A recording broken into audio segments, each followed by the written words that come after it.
मुक़द्दस मरकज़ की मार्फत लिखी गई अंजील उसका तीसरा बाब।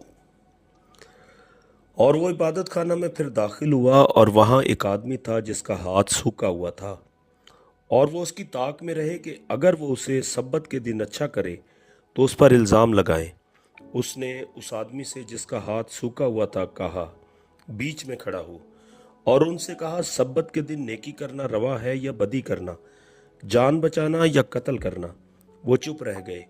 उसने उनकी सख्त दिली के सबब से गमगीन होकर और चारों तरफ उन पर गुस्सा से नज़र करके उस आदमी से कहा, अपना हाथ बढ़ा। उसने बढ़ा दिया और उसका हाथ दुरुस्त हो गया। फिर फरीसी फिलफौर बाहर जाकर हेरोदियों के साथ उसके बरखिलाफ मशवरा करने लगे कि उसे किस तरह हलाक करें।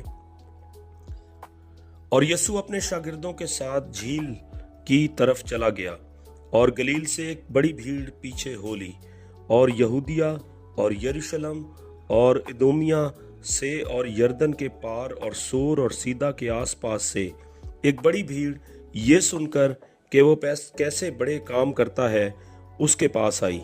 बस उसने अपने शागिर्दों से कहा, भीड़ की वजह से एक छोटी कश्ती मेरे लिए तैयार रहे ताकि वो मुझे दबा न डाले, क्योंकि उसने बहुत लोगों को अच्छा किया था। चुनाचे जितने लोग सख्त बीमारियों में गिरफ्तार थे उस पर गिरे पड़ते थे कि उसे छू लें, और नापाक रूहें जब उसे देखती थीं उसके आगे गिर पड़ती और पुकार कर कहती थीं कि तू खुदा का बेटा है। और वो उनको बड़ी ताकीद करता था कि मुझे जाहिर न करना।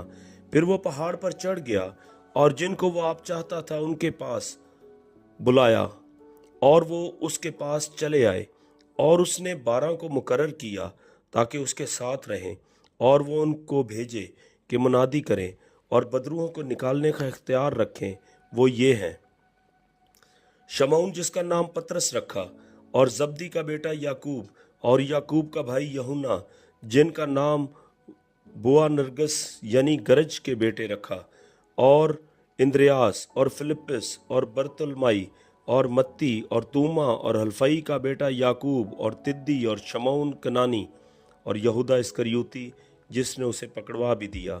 वो घर में आया और इतने लोग फिर जमा हो गए कि वो खाना भी ना खा सके। जब उसके अजीज़ों ने ये सुना तो उसे पकड़ने को निकले, क्योंकि कहते थे कि वो बेखुद है। और फकीह जो यरूशलेम से आए थे ये कहते थे कि उसके साथ बाल्ज़बूल है, और ये भी कि वो बदरूहों के सरदार की मदद से बदरूहों को निकालता है।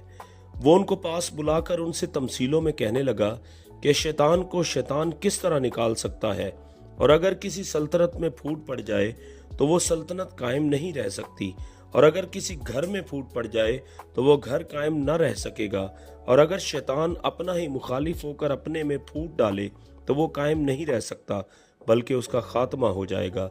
लेकिन कोई आदमी किसी जोरावर के घर में घुसकर उसके असबाब को लूट नहीं सकता जब तक वो पहले उस जोरावर को ना बांध ले, तब उसका घर लूट लेगा।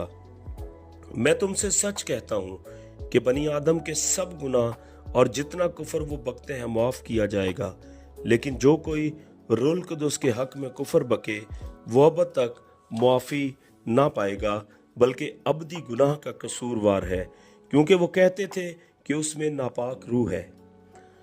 फिर उसकी माँ और उसके भाई आए और बाहर खड़े होकर उसे बुलवा भेजा, और भीड़ उसके आसपास बैठी थी, और उन्होंने उससे कहा, देख तेरी माँ और तेरे भाई बाहर तुझे पूछते हैं। उसने उनको ये जवाब दिया, मेरी माँ और मेरे भाई कौन हैं? और उन पर जो उसके गिर्द बैठे थे नज़र करके कहा, देखो मेरी माँ और मेरे भाई ये हैं, क्योंकि जो कोई खुदा की मर्जी पर चले वो ही मेरा भाई और मेरी बहन और माँ है। आमीन।